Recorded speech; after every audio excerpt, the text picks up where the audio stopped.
Olá a todos vocês! Hoje vamos falar de Blade Runner, o Caçador de Androides, o clássico da sci-fi cyberpunk e sua crítica social ao capitalismo. Mas antes, não se esqueçam de inscrever-se no canal, curtir o nosso vídeo, compartilhar e comentar se for possível. Vamos lá? Roda a vinheta!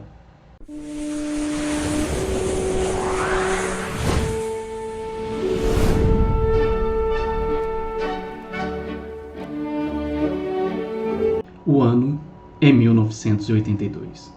É lançado o clássico sci-fi do subgênero cyberpunk, ou melhor dizendo, precursor do cyberpunk, Blade Runner, que recebeu aqui no Brasil o subtítulo de O Caçador de Androides. Porém, esse subtítulo ele é errôneo, pois no filme não temos androides no sentido corriqueiro do termo, robôs, androides, como filmes que fizeram sucesso, inclusive na mesma década, como Exterminador do Futuro, com Schwarzenegger. Os androides do filme, na verdade, são réplicas humanas, inclusive são chamados de replicantes.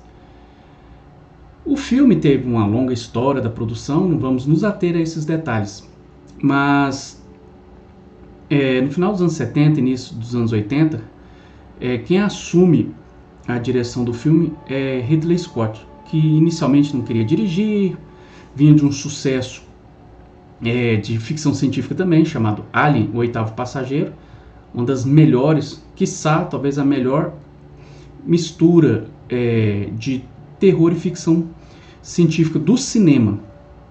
Interessante porque a própria ficção científica ela surge com esse flerte com o terror, né? Que é o Frankenstein, da Mary Shelley, clássico do romantismo gótico. Blade Runner, em linhas gerais, narra a história de um Blade Runner, né? Que é um caçador de replicantes. Ele é, na verdade, uma força auxiliar policial. O protagonista é Deckard, vivido pelo astro do momento, talvez um dos atores mais rentáveis comercialmente da década, Harrison Ford.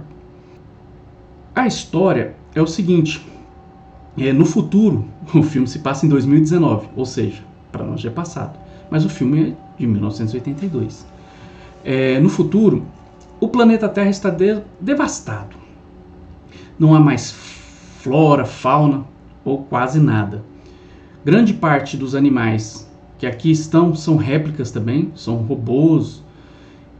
E grande parte da população, principalmente a classe dominante e seus penduricalhos, saem do planeta e vão viver em outros planetas, agora colônias.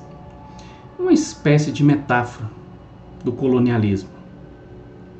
Quem fica no planeta Terra? A ralé, os desclassificados, uma massa amorfa de pessoas que não têm poder aquisitivo, que não têm interesse econômico, pessoas doentes, como é o caso do personagem Sebastian, que tem o mal de Matusalém e envelhece muito rápido, essa decrepitude acelerada impede que ele vá. Mas claro, fica algumas pessoas também produtivas, pessoas para controle social, como é o caso dos Blade Runners, e alguns elementos da classe dominante, como é o caso de um personagem central na obra, apesar de aparecer muito pouco, que é Tyrell, que é dono da empresa do mesmo nome. É essa empresa que é fabricante dos replicantes, réplicas humanas, fruto da engenharia genética, que servem para serem explorados economicamente. São uma espécie de novos escravos.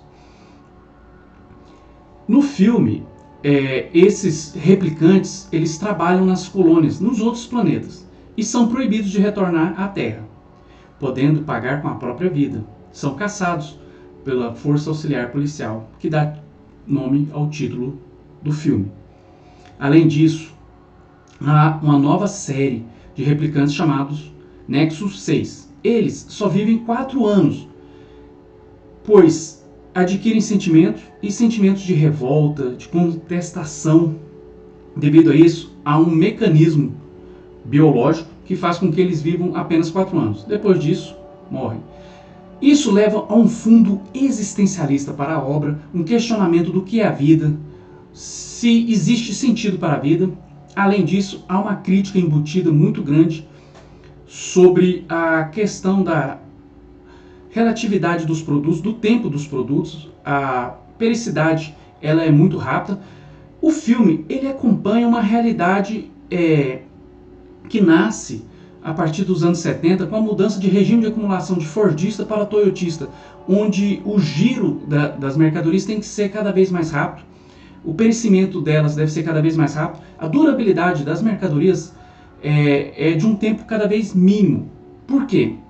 Porque estamos numa crise do capitalismo, que vem se arrastando dos anos 60, dos anos 70, tem a gota d'água, a crise do petróleo de 1973, e quando chegamos na década de 80, a década perdida, temos uma recessão muito grande, inflação, desemprego, o caos. E essa questão dos replicantes, ela é coerente com esse momento socioeconômico que vivíamos. E, de certa parte, vamos viver depois também, porque a crise ela é cíclica no capitalismo e vai continuar. Como nós ainda estamos saboreando um gosto amargo da crise de 2008, e que é intensificada, acelerada e também condicionada pela pandemia do Covid-19.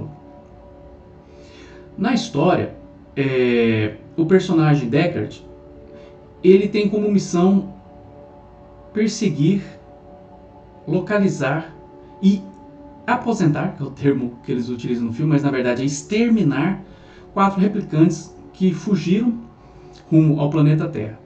Esses replicantes são liderados pelo Roy, vivido pelo ator Rutger Hauer. E eles estão atrás do seu criador, de Deus, de Tyrell.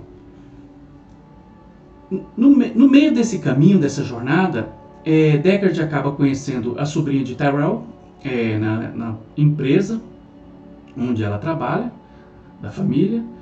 E essa sobrinha, na verdade, ela é uma replicante também, a gente acaba descobrindo essa história. É a personagem Rachel, vivida pela Shan Yang, e acaba sendo um par romântico. E um dos motivos de fazer com que Deckard comece a repensar a sua vida e a repensar a sua forma de trabalho, principalmente a questão de exterminar os replicantes. No filme, isso é muito interessante e essa jornada do herói ou do anti-herói, ela vai terminar com o embate final entre o Blade Runner, vivido pelo Ford, e o personagem do Hauer, o replicante Roy. O filme ele é um grande apanhado do capitalismo nos anos 80. Ele vai mostrar, por exemplo, a questão do consumismo desenfreado, metaforizado na publicidade. O filme é repleto de propagandas, publicidade, painéis eletrônicos, cheiros de neon. A questão da dominação do mundo empresarial, que inclusive condiciona ao próprio funcionamento do Estado, um Estado mínimo para o social, mas máximo para a repressão dos consumidores falhos, como diria Bauman, dos desclassificados, da pobreza e de todos aqueles que colocam a ordem em perigo. Blade Runner ele é precursor da literatura cyberpunk, que tem sua primeira obra no livro Neuromancer, do Gibson, e obviamente do cinema cyberpunk, que tem o seu filme mais famoso, Matrix, que é influenciado inclusive pelo Neuromancer, obra que traz pela primeira vez o termo Matrix. O que é o cyberpunk? O cyberpunk é um subgênero da ficção científica que tem um lema: alta tecnologia e baixa qualidade de vida.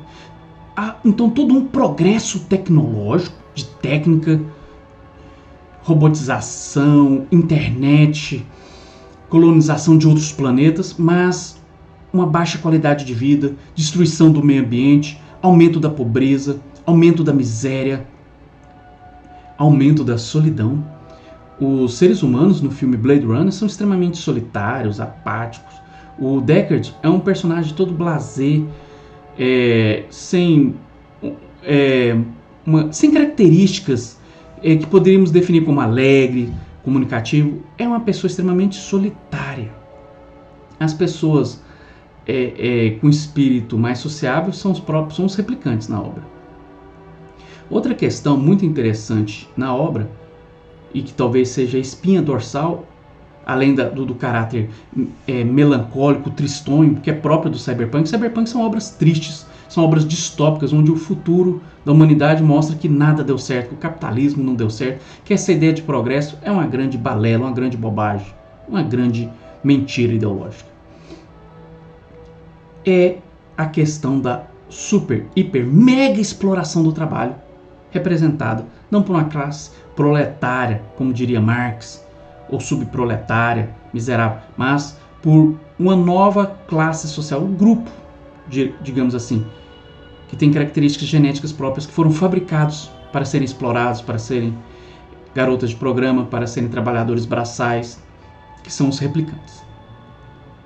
A obra é de uma melancolia tremenda e que é intensificada e aflorada com a trilha sonora bárbara feita por Vangelis, aquele que fez a trilha sonora de Carruagens de Fogo. Lembra-se das corridas de São Silvestre? E a música que tocava é dele. Lembra-se daquele pop rock um pouco brega, Aphrodite Child? Pois bem, Vangelis é essa pessoa.